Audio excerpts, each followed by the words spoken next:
প্রথমে একটা সংজ্ঞা লিখবা, নাম হচ্ছে আদর্শ গ্যাস। আদর্শ গ্যাসের ইংরেজি হচ্ছে আইডিয়াল গ্যাস। মনে রাখো সবাই,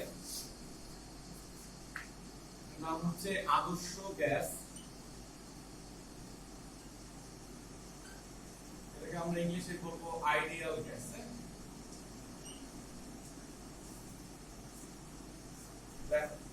যে সমস্ত গ্যাস সকল তাপমাত্রা ও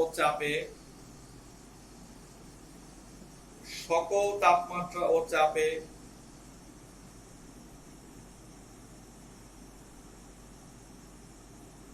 গ্যাসের সূত্রসমূহ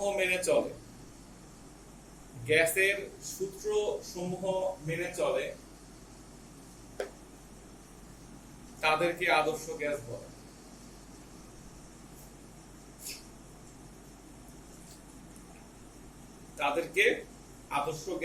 বলে। গ্যাসের সূত্রসমূহ বলতে আমি বলতে যাচ্ছি বয়েলের সূত্র, চার্লসের সূত্র, অ্যাভোগাড্রোর সূত্র। সহজ কথায় যে সমস্ত গ্যাস এই সূত্রগুলা মানবে তারা হচ্ছে আদর্শ গ্যাস। ঠিক আছে, নিচে পয়েন্ট লেখো আদর্শ গ্যাসের বৈশিষ্ট্য। আদর্শ গ্যাসের বৈশিষ্ট্য। 1 নম্বরে লেখো আদর্শ গ্যাস পিভি সমান এনআরটি সমীকরণ মেনে চলে।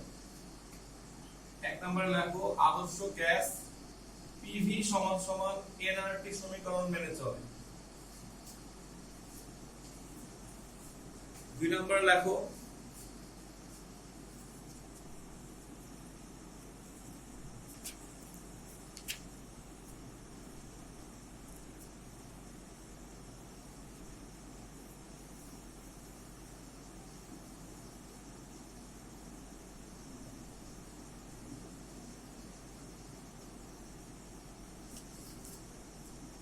পয়েন্ট নাম্বার 2 দিয়ে লেখো সবাই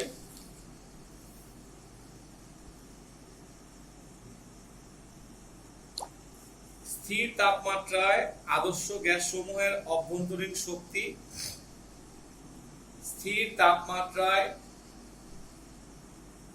আদর্শ গ্যাসের অভ্যন্তরীণ শক্তি আয়তনের উপর নির্ভর করে না। এরকম ক্যালকুলাস যদি বলো ডেল্টা ভি অফ ই, এটাকে একটা ব্র্যাকেটে আটকে লেখো, এখানে টি সমান 0। অর্থাৎ স্থির তাপমাত্রা বলতে এখানে টি লেখা হয়েছে। গ্যাসের অভ্যন্তরীণ শক্তি বলতে আমরা এখানে ই বুঝাইছি। কেমন? ইটা নোট করে রাখো, অভ্যন্তরীণ শক্তি। আর নিচে লেখো ভিটা হচ্ছে আয়তন। যেহেতু পরিবর্তনের হারটা 0, ওরা বলতে যাচ্ছে আদর্শ গ্যাস হওয়ার জন্য অভ্যন্তরীণ শক্তিটা আয়তনের উপর নির্ভর করবে না, ওরা বলতে যাচ্ছে এটা। পয়েন্ট নাম্বার 3 দিয়ে লেখো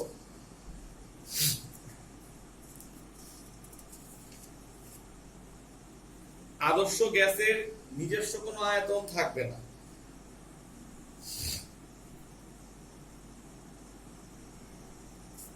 আদর্শ গ্যাসের নিজস্ব কোনো আয়তন থাকবে না। 4 নম্বরে লেখো আদর্শ গ্যাসের নিজস্ব কোনো চাপ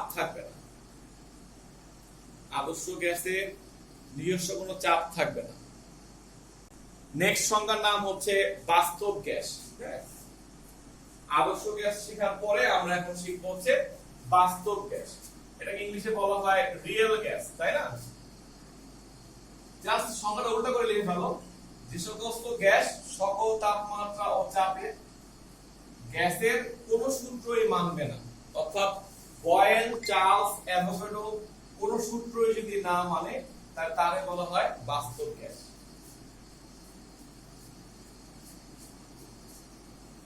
ঠিক আছে, সেটার নাম হয়ে গেল বাস্তব গ্যাস। আমরা চ্যাপ্টারের শেষে তোমাকে মানে ক্লাসের শেষে তোমাকে একটা ছক দিয়ে তুলে দিব নে, ওখানে আদর্শ গ্যাস এবং বাস্তব গ্যাসের পার্থক্য লেখা আছে, আমাদের বইয়েও আছে, পড়তে পারবা। ঠিক আছে? সো যদি কেউ প্রশ্ন করে যে যেই চারটা বৈশিষ্ট্য লেখা দিলাম এটাকে উল্টা লিখলে কিন্তু বাস্তব গ্যাসের বৈশিষ্ট্য পাবা, অর্থাৎ পিভি সমান এনআরটি মানবে না, হ্যাঁ মানবে না, তারপর হচ্ছে বাস্তব গ্যাসের নিজস্ব আয়তন আছে, নিজস্ব চাপ আছে, তারপর ওই মানটা জিরো হবে না, এগুলো হচ্ছে ওর বৈশিষ্ট্য। কেমন? আচ্ছা, মজার ব্যাপার হচ্ছে বিজ্ঞানী বয়েল বা চার্লসের একজন স্টুডেন্টের নাম ছিল বিজ্ঞানী অ্যামাগা, মেবি এটা বয়েলের স্টুডেন্ট ছিল, নামটা হচ্ছে অ্যামাগা। হ্যাঁ, নাম ছিল, ভয় পাও না, একটা গ্রাফ আঁকবো আজকে আমরা, এই গ্রাফটা পরীক্ষায় আসবে। অ্যামাগা, তো তৎকালীন সময়ে বিজ্ঞানীরা সবাই জানতো যে বয়েল যা বলছেন, চার্লস যা বলছেন, পৃথিবীতে ওই ধরনের গ্যাস এক্সিস্ট করে। আসলে ওনারা ভাবতেন পৃথিবীর সব গ্যাসই এরকম, অর্থাৎ সবাই আদর্শ গ্যাস। এর মধ্যে একজন বিজ্ঞানী, ওনার নাম হচ্ছে বিজ্ঞানী অ্যামাগা, উনি করলেন কি, 4-5টা গ্যাস নিল, গ্যাস নিয়ে উনি গবেষণা করতে নামলো। কি গবেষণা? উনি ভাবলেন যে যেহেতু বয়েল বলে গেছেন V সমানুপাতিক 1/p, অর্থাৎ PV সমান সমান কনস্ট্যান্ট, তাই না? সে আবার আগের জায়গায় ফিরে যাচ্ছে, অর্থাৎ আমরা যদি কোনো গ্যাসের চাপের মান 2 গুণ করি, চাপের মান বাড়াই, তাহলে আয়তনটা হাফ হয়ে যাবে। সো চাপের মান 2p হইল, আয়তনের মান v/2 হইল, কাটাকাটি গিয়ে চলে আসলো pv। তোমরা খেয়াল করো, চাপের মান আমি 4 গুণ করলাম, মানে 4p হইল, এটা v/4 হইল, হয়ে গেল pv। কেমন? সো এখন থেকে আমি যা কিছু বলতেছি এটা কিন্তু একটাও আমার কথা না, হ্যাঁ, আমরা ব্যাখ্যায় যাব, আমাদের ব্যাখ্যায় আমরা পরে যাব, আগে বুঝায় নিচ্ছি অ্যামাগা কি ভাবতেছিলেন। সো কথাগুলো শোনার সময় এভাবে নিবা যে এগুলা অ্যামাগার কথা, এগুলা সত্য মিথ্যা পরের কথা, আগে অ্যামাগা কি ভাবতো সেটা শিখে নেই আমরা।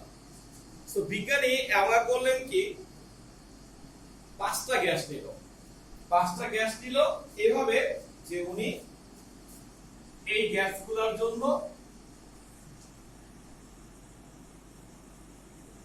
এই গ্রাফ প্লট করবেন। অর্থাৎ উনি ভাবলেন যে আমি যদি একটা গ্রাফ আঁকি, x অক্ষ বরাবর নিচ্ছি p, y অক্ষ বরাবর pv, অনেকদিন পরে একটা গ্রাফ আসলো। কেমন? এই গ্রাফটা আঁকার প্ল্যান করলো উনি। দেখো ওনার মাথায় ছিল যে যেহেতু আমার সব ক্ষেত্রেই বয়েলের সূত্রকে মানবো বা গ্যাসগুলা মানবে, তাহলে তো pv এর মানটা কনস্ট্যান্ট আসবে, রাইট? এই অর্থাৎ এটা হচ্ছে আদর্শ গ্যাসের গ্রাফ হবে। তোমরা তো আশা করি বুঝছো না, নিজের প্রশ্ন করো যেটা কেন এভাবে আঁকলাম, তুমি শিখেছিলাম। তো বয়েলের সূত্র যে মানবে তার জন্য আদর্শ গ্যাস হবে এবং তার জন্য pv এর গ্রাফটা এরকম x অক্ষের সমান্তরাল হবে।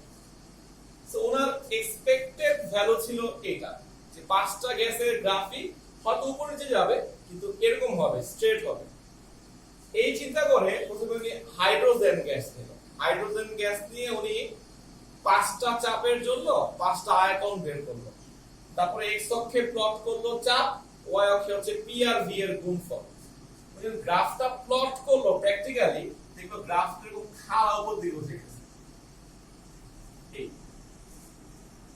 মানে ধারে কাছেও নাই, দেখছো? এটা হচ্ছে এক্সপেক্টেড, আশা করতেছিল, আর পাইলো কি?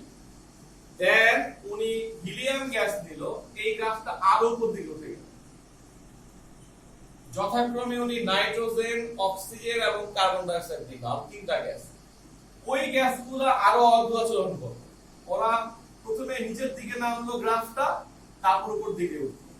তোমার মাথায় অবশ্যই প্রশ্ন করা উচিত, নামলো কেন, উঠলো কেন? এটা আমি ক্লাসের শেষে আলোচনা করতেছি, কারণ আমি তো অ্যামাগা পড়াচ্ছি, এটা আমার কথা না। অ্যামাগার কথাটা হচ্ছে যে উনি কি বলছেন আগে শুনে নাও, তারপর আমরা ব্যাখ্যায় যাব। উনি এই গ্যাসটা পাইলেন, উনি অক্সিজেনের জন্য গ্রাফটা এমন পাইলেন, ওর জন্য গ্রাফটা এমন পাইলেন। কি অদ্ভুত! অর্থাৎ গ্রাফটার নামই হয়ে গেল বক্র। কেন বক্র বলছে? স্ট্রেট তো পায় নাই, পাইছে বাঁকা রেখা। তো এই জন্য এটার নাম হয়ে গেছে অ্যামাগার বক্র। এই গ্রাফটার একটা নাম আছে, এই নামটা হচ্ছে অ্যামাগার বক্র। হ্যাঁ, আচ্ছা, অ্যামাগার, আমরা অ্যামাগাস কার্ভ বলি এটাকে। আচ্ছা, তো মজার জিনিসটা খেয়াল করো, উনি যখন এই ধরনের গ্রাফগুলা পাইলো তখন ওনার মাথায় প্রথম যে চিন্তাটা আসলো যে একটা গ্যাসও আদর্শ গ্যাস হইল না। আচ্ছা, কিন্তু উনি দুইটা ইম্পর্টেন্ট কথা বললেন, তুমি নোট করবা সুন্দর করে, তোমার বইয়েও আছে, লাগে আমাকে ছবি তুলে পাঠা দিব মনে। উনি এক নম্বরে বললেন যে আমি যেই গ্যাসগুলা পাইলাম এই গ্যাসগুলা দুই রকমের। খেয়াল করে দেখো, যে গ্যাসগুলা পাইলো সেই গ্যাসগুলা দুই রকমের। এক নাম্বার হচ্ছে এই গ্যাসগুলার মধ্যে উনি হিলিয়াম এবং হাইড্রোজেনকে বললেন হালকা গ্যাস। কথাটা শুনো, এটা কিন্তু অ্যামাগার কথা। অ্যামাগা বলতেছে যে এই পাঁচটা গ্যাসের মধ্যে দুইটা গ্যাস হচ্ছে হালকা গ্যাস যাদের ভর কম, আর বাকি তিনটা গ্যাসকে আমরা নাম দিব ভারী গ্যাস। খেয়াল করো, সো হালকা গ্যাস যারা তাদের গ্রাফগুলা স্ট্রেট উপর দিকে উঠে যায়, আর ভারী গ্যাসের গ্রাফগুলা সামান্য নিচে নেমে তারপরে উপরে উঠে যায়। আচ্ছা, মনের মধ্যে প্রশ্নটা রাখো, কেন নিচে নামলো আর কেন উপরে উঠলো, আমরা আলোচনা করবো এটা। সো পয়েন্টটা হচ্ছে যে উনি সিদ্ধান্তে আসলেন যে আমি দুই ধরনের গ্যাস পাইলাম। এক ধরনের গ্যাস হচ্ছে নিচে থেকে স্ট্রেট উপর দিকে উঠে যায়, আর কিছু গ্রাফ পাওয়া গেল যারা সামান্য নেমে তারপর উপর দিকে উঠে যায়। ঠিক আছে? আচ্ছা, এই হলো জিনিসটা। সো এই কার্ভটা একটু বাঁকা হইলো আর কয়েকটা গ্রাফ স্ট্রেট হইলো। তো এই হচ্ছে অ্যামাগার গ্রাফ। তোমাকে যদি কেউ জিজ্ঞেস করে যে অ্যামাগার কার্ভ বলতে কি বোঝায়, তুমি গ্রাফটা আঁকবা, থেকে দুইটা পয়েন্ট লিখবা, যে একটা হচ্ছে হালকা গ্যাসের গ্রাফ, একটা হচ্ছে ভারী গ্যাসের গ্রাফ। তো দুই লাইন করে লিখে দিবা যে হালকা গ্যাসের গ্রাফ বলতে কি বোঝায়, ভারী গ্যাসের গ্রাফ বলতে কি বোঝায়।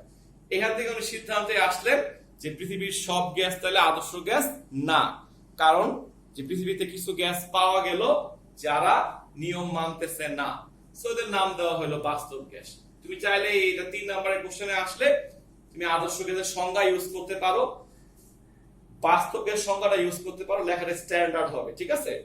এই হলো একটা কোশ্চেন, অ্যামাগা বক্র কি। এবার আসো কোশ্চেনের সেকেন্ড পার্ট। তার আগে তুমি আমাকে কোশ্চেন করতে পারো চাইলে। এরপরের পার্টটা হচ্ছে বিজ্ঞানী অ্যামাগা মন তো শান্ত হয় নাই, কারণ হচ্ছে যে ওনার মাথায় কাজ করতেছে আমি জানতাম একটা পাইলাম আরেকটা, এটা কেমন কথা হলো। ফার্স্ট গ্রাফটা মুছে ফেলতেছি। হ্যাঁ, তখন উনি ভাবলেন আচ্ছা আমি একটা কাজ করি, আমি এখন একটা একটা গ্যাস নিয়ে কাজ করি এবং আমি তাপমাত্রা পরিবর্তন করে দেখি কিরকম হয়। সো নেক্সট পয়েন্টের নাম হচ্ছে অ্যামাগার বক্রের উপর তাপমাত্রার প্রভাব।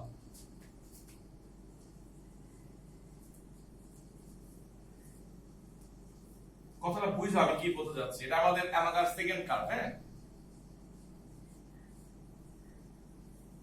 অ্যামাগা ভাবলেন কি যে আমি এখন একটা গ্যাস নিই, একটা গ্যাস নিয়ে বলতে প্রথমে ধরো হাইড্রোজেন নিল, উনি নিয়ে গ্রাফটা আঁকলো। গ্রাফটা উনি এরকম পাইছে। তো আমি উদাহরণটা আমার মতো করে বুঝাই। অর্থাৎ ধরো এই পুরো গ্রাফটায় উনি হয়তো তাপমাত্রা রাখছিল 100 কেলভিন। আমি ঠিক জানি না তাপমাত্রা কত ছিল, আমি আন্দাজে বললাম আর কি। উনি তো ধরো তাপমাত্রা রাখছিল 100 কেলভিন। তো 100 কেলভিন ধরে উনি গ্রাফটা আঁকছিল, ওনার ইচ্ছা মতো গ্রাফটা পাইলো। উনি ভাবলেন পুরো পরিবেশের টেম্পারেচার আমি বাড়ায় ফেলি। তাপমাত্রা যখন উনি বাড়াইলেন, ধরো কেলভিন 200 কেলভিনে নিয়ে গেল, তখন উনি ওই হাইড্রোজেন গ্যাসের জন্য আবার মানগুলা নিল, আবার পাঁচটা পাশের চাপের জন্য পাঁচটা আয়তন বের করে গ্রাফটা প্লট করে দেখলো, গ্রাফটা এরকম নেমে গেছে নিচের দিকে। উদাহরণটা বুঝো, আমি কিন্তু একটা গ্যাস দিয়ে আঁকতেছি, বুঝছো? তাপমাত্রা উনি বাড়াচ্ছে, এটাও খেয়াল রাখো। সো ধারাবাহিক ভাবে উনি তাপমাত্রা বাড়াতে বাড়াতে অনেকগুলা গ্রাফ আঁকলেন একই গ্যাসের জন্য। দেখলো গ্রাফগুলা ধীরে ধীরে এরকম নেমে যাচ্ছে, এরকম নেমে যাচ্ছে নিচের দিকে। এই বুঝছো, মানে যেটা আদর্শ গ্যাসের গ্রাফ ছিল ওটাকে ছাড়ায় নেমে গেল গ্রাফটা। সো উনি সেম ভাবে হিলিয়াম গ্যাস নিয়ে আঁকলেন, দেখলেন গ্রাফগুলো নেমে যাচ্ছে, গেল একটা গল্প। এইবার উনি বললেন কি, ভারী গ্যাস নিয়ে কাজ শুরু করলেন। তো ভারী গ্যাসের গ্রাফগুলো তোমার কেমন হয়? নিচে থেকে স্টার্ট হয় না ভারী গ্যাসের গ্রাফটা। সো আমরা যদি গ্রাফটা চিন্তা করি, উনি ভাবলেন যে এই গ্রাফটা কেমন হবে। তো এটা ছিল আদর্শ গ্যাসের গ্রাফ। উনি একটা নরমাল এমন একটা গ্রাফ পাইলো, কেমন? তো অক্সিজেনের জন্য এই গ্রাফটা আঁকলো, টেম্পারেচার হাই করলো, দেখলো গ্রাফটা এমন হয়ে গেল। এরকম করতে করতে উনি দেখলেন এক সময় গ্রাফটা এরকম হয়ে যাচ্ছে।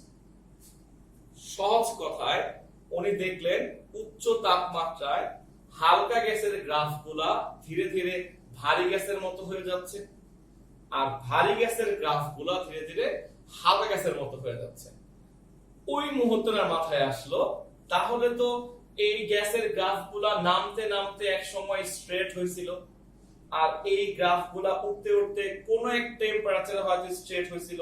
যেহেতু উনি টেম্পারেচারের গ্যাপগুলা বড় বড় নিছিলেন, উনি তেমন সূক্ষ্মভাবে নেন নাই। সো এখানে আরো অনেকগুলা গ্রাফ হইতে পারে। অর্থাৎ উনি একটা সিদ্ধান্ত লিখে ফেলবা যে অর্থাৎ উচ্চ তাপমাত্রায় হালকা গ্যাসের গ্রাফগুলা হয় ভারী গ্যাসের ন্যায়,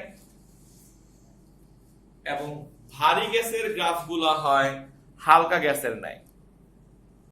তার মানে ওনার মাথায় কাজ করতেছে যে তাইলে মনে হয় যে হায়ার টেম্পারেচারে উচ্চ তাপমাত্রায় কোন এক সময় সবগুলা গ্রাফই আদর্শ গ্যাস বরাবর আসছিল, অর্থাৎ এই বরাবর আসছিল।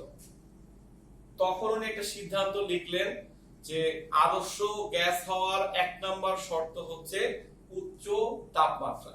ঠিক আছে, সিদ্ধান্ত লিখে ফেলতে পারো যে আদর্শ গ্যাস হওয়ার একটা শর্ত পাওয়া গেল, উচ্চ তাপমাত্রা। সো তাপমাত্রার কাজটা শেষ করার পরে বিজ্ঞানী ইয়ামাগা ভাবলেন যে আমি এই এক্সপেরিমেন্টটা করব চাপের সাহায্যে। এটা নিয়ে অনেক বই কম বেশি লেখা আছে, কোন বই লেখেই নাই, কোন বই এক লাইন লিখছে। আর তুমি শুধু লিখে রাখবা যে চাপের প্রভাব। হ্যাঁ, চাপের প্রভাব মানে হচ্ছে এই গ্রাফগুলোকে উনি আবার আঁকলেন চাপের মান বৃদ্ধি করে করে, বুঝছো? মানে পুরো গ্রাফটায় চাপের মান বাড়াইলো, তারপরে আবার বাড়াইলো, আবার বাড়াইলো এভাবে। সো অ্যানসারটা হচ্ছে লিখে রাখবা, যা তুমি একটু আগে লিখছো ওইটাই আবার লিখে রাখবা, যে নিম্ন চাপে লিখবা। অর্থাৎ উনি দেখলেন চাপের পরিমাণ যত কমানো যায় হালকা গ্যাসের গ্রাফগুলো হয় ভারী গ্যাসের মতো, আর ভারী গ্যাসের গ্রাফগুলো হয় হালকা গ্যাসের মতো। ফাইনালি তুমি একটা জিনিস নোট করতে পারো, অর্থাৎ নিম্ন চাপে সকল গ্যাস আদর্শ গ্যাসের ন্যায় আচরণ করে।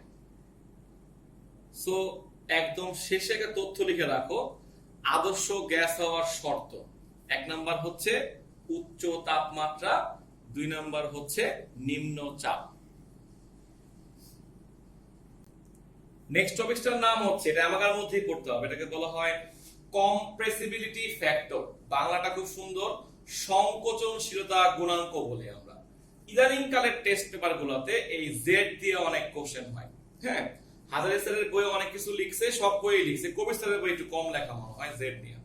তা আমি তোমাকে একটা ছবি তুলে দিব না ফেসবুকে, তাহলে বুঝতে পারবা।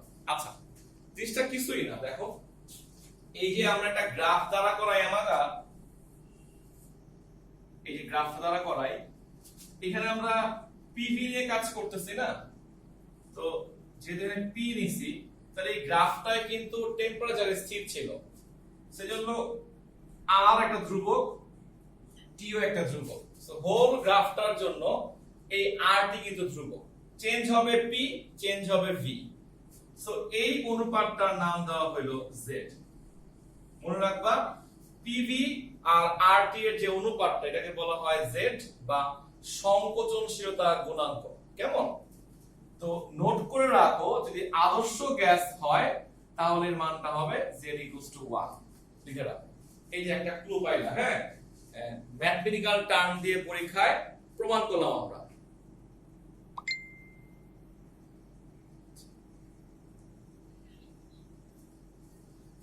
হ্যাঁ, ওই তুমি দেখো গ্রাফটা তাই আসতেছে না, মানে পিভি এর মান আর আরটি এর মান যদি সমান হয় তাহলে ভাগ করলে গ্রাফটা 1 আসতেছে না। তো মানে জিনিসটা হচ্ছে, শর্তটা হচ্ছে এরকম যে যদি পিভি এর গুণফল আর আরটি এর গুণফলের মানটা সমান হয় তাহলে অনুপাতটা হবে 1, সো গ্রাফটা হবে স্ট্রেট।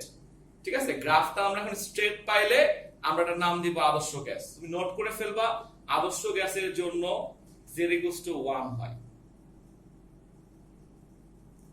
আর বাস্তব গ্যাসের জন্য শর্ত হবে দুইটা। একটা হবে z এর মান 1 এর চেয়ে বড়, z এর মানটা 1 এর চেয়ে বড় অথবা 1 এর চেয়ে ছোট। খেয়াল করছো? অর্থাৎ তুমি নোট করে ফেলবা, বাস্তব গ্যাসের ক্ষেত্রে z এর মানটা 1 এর চেয়ে বড় হতে পারে, আবার 1 এর চেয়ে ছোটও হতে পারে। ঠিক আছে, অর্থাৎ গ্রাফটা যদি উপর দিকে উঠে যায় তাহলে আমরা বলবো এখানে হচ্ছে z এর মানটা, মানে এই অঞ্চলটা কি, হ্যাঁ এই অঞ্চলটায় z এর মানটা হচ্ছে 1 এর চেয়ে বড়, আর এই অঞ্চলে z এর মানটা 1 এর চেয়ে ছোট। মানে আমরা কিন্তু আমাদের ব্যাখ্যায় যাই না, এখন আমরা এখন পর্যন্ত অ্যামাগার ব্যাখ্যাতেই আছি। দেখো উনি কিন্তু লাস্ট পর্যন্ত এটাও বুঝায় গেল মানুষে যে আদর্শ গ্যাস হওয়ার জন্য z এর মানটা 1 হবে। সেটা আগের বইগুলোতে অনেক ছোট করে লেখা ছিল, বাট ইদানিং কালের টেস্ট পেপারগুলো দেখবা অনেক প্রশ্ন এটা দিয়ে আসে।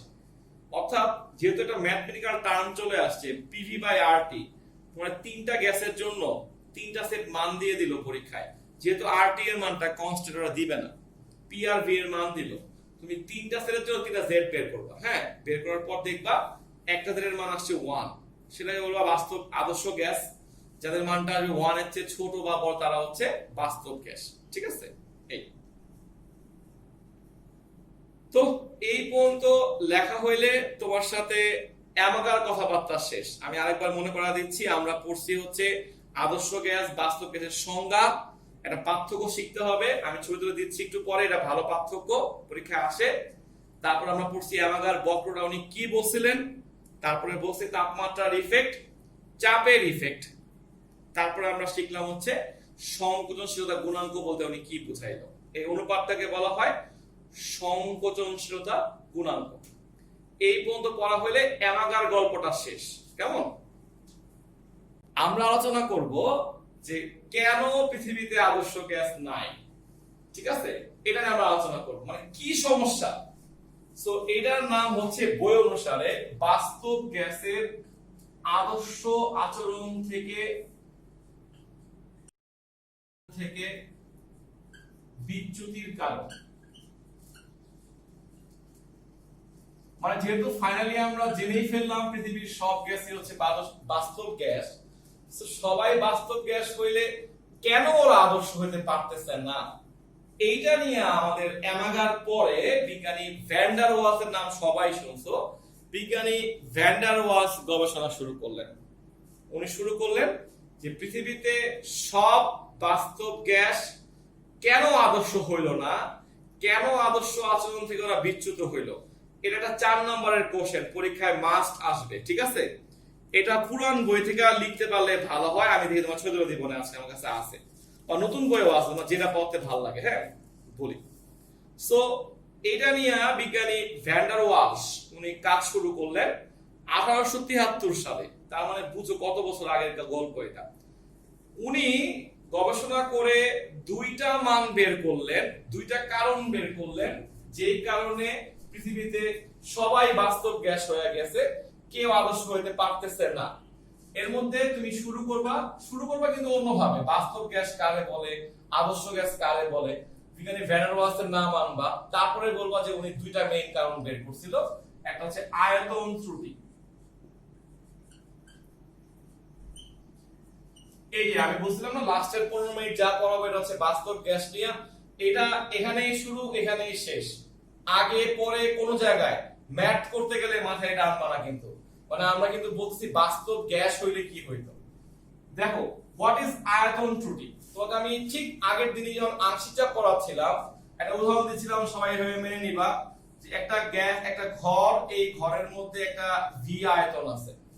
ভি আয়তনটা কিন্তু গ্যাসের আয়তন না, এটা হচ্ছে ঘরটার আয়তন। খেয়াল করো সবাই, এই ভি আয়তনটা হচ্ছে পাত্রের ভিতরে ফাঁপা জায়গাটার আয়তন।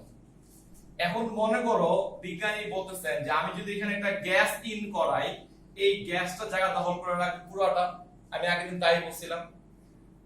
সেকেন্ড গ্যাসটা যখন আসবে, আমি বলছিলাম আদর্শ গ্যাসের সময় যে এই গ্যাসটাও পুরা পাত্রের আয়তন দখল করবে, ব্রেকেটে আদর্শ গ্যাস হইলে।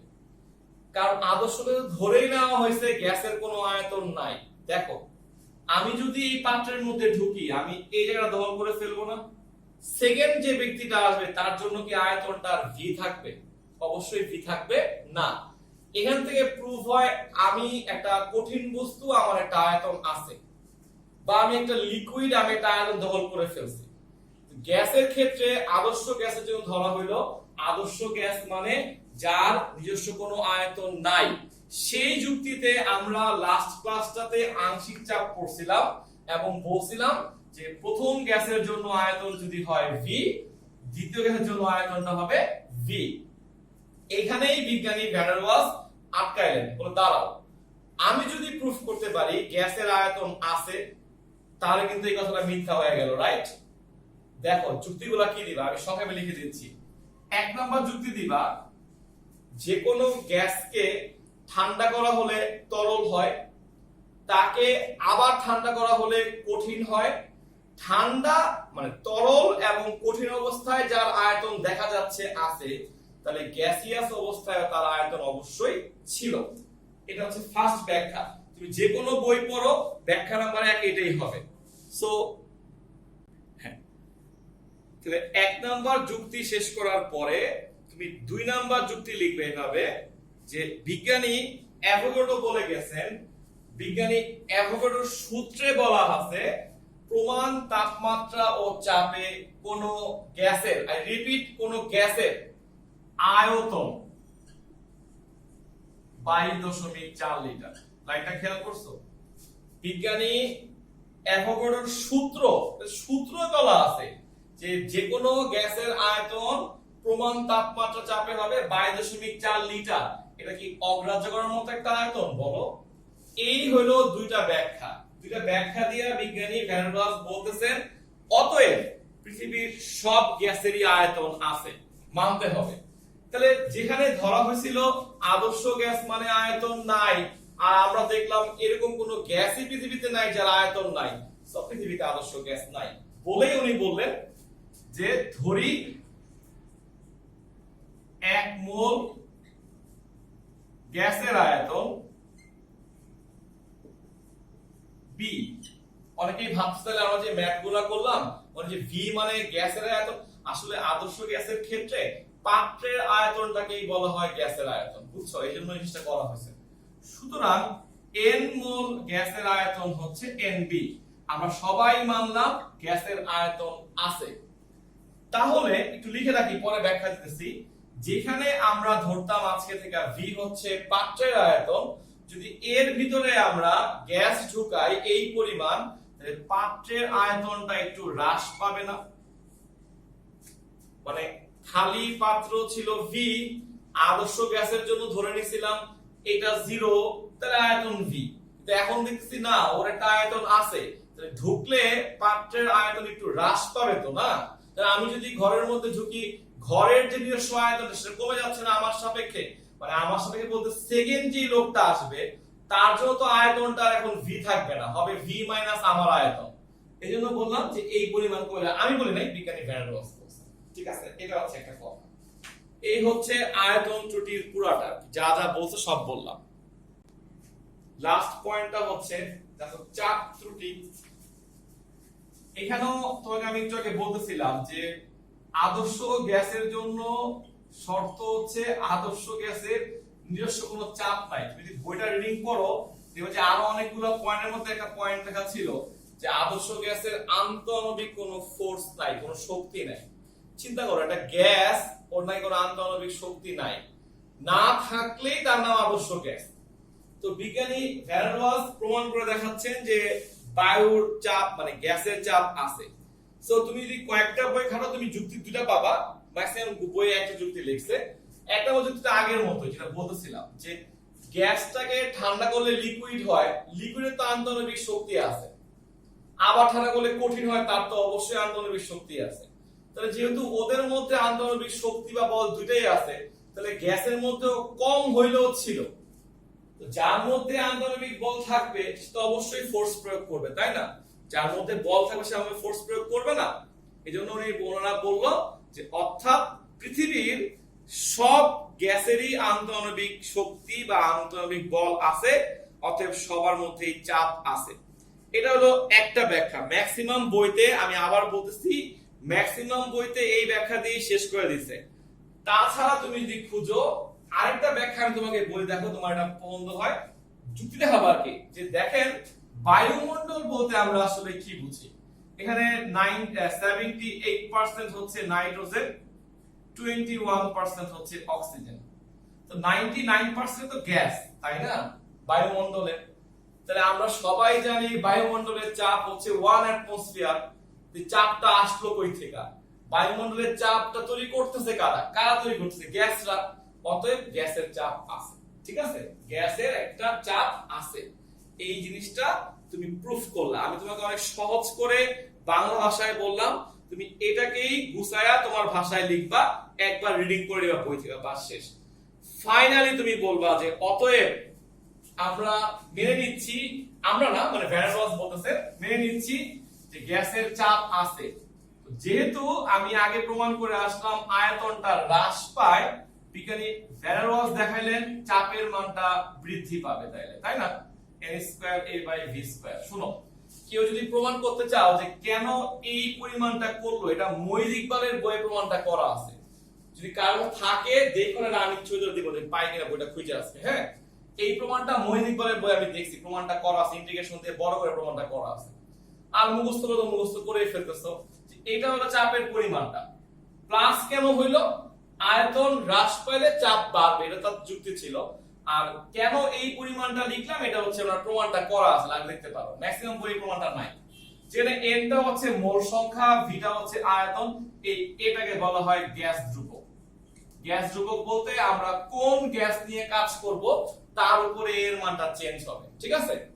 সো ফাইনালি আমরা সবাই জানি পিভি সমান এনআরটি, এটা হচ্ছে আদর্শ গ্যাস সমীকরণ।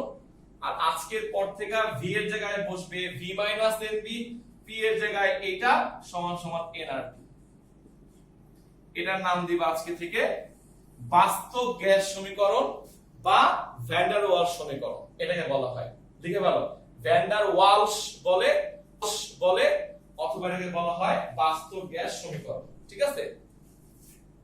এই হচ্ছে বাস্তব গ্যাসের গল্প। এখন জি, এই যে ক্লাস শেষ হওয়ার মোটামুটি আমি 1 ঘন্টা পরে সেট 5টা গ্রুপে আপলোড করে দিচ্ছি। তোমরা ঠান্ডা মাথায় বসে একটা সন্ধ্যা দিলেই হবে, দেখবা যে শেষ হয়ে গেছে আমলগুলা। আর একটা কাজ হচ্ছে তুমি শেষ করার পরে নেক্সট শনিবারের আগে অবশ্যই একবার পড়ে ফেলবা জিনিসটা, যে আদর্শ গ্যাসের পার্টটা পড়াইলাম, কোনো কোশ্চেন বা জেড নিয়ে যদি আরো কোনো কথা থাকে আমাকে জিজ্ঞেস করলাম। মোটামুটি শনিবার দিন ক্লাস করলে আমাদের সবটুকু গুছানো হয়ে যাবে। তারপরে এই অধ্যায়ে যে পার্টটুকু বাকি আছে সেটা হচ্ছে পুরোপুরি থিওরি, ছোট ছোট কোশ্চেন করতে হবে, ঠিক আছে? তো আজকে ক্লাস শেষ করতেছি।